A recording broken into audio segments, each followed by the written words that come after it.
Artificial intelligence (AI) can figure out what keys are being pressed on a laptop keyboard just by listening to the sound of the typing.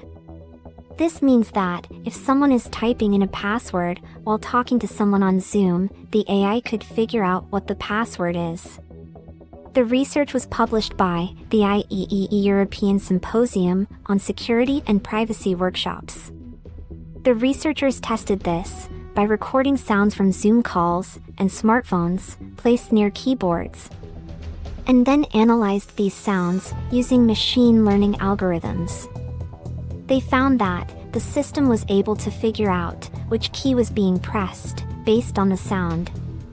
The system was able to figure out the correct key 95% of the time when the recording was made over a phone call, and 93% of the time when the recording was made over a Zoom call.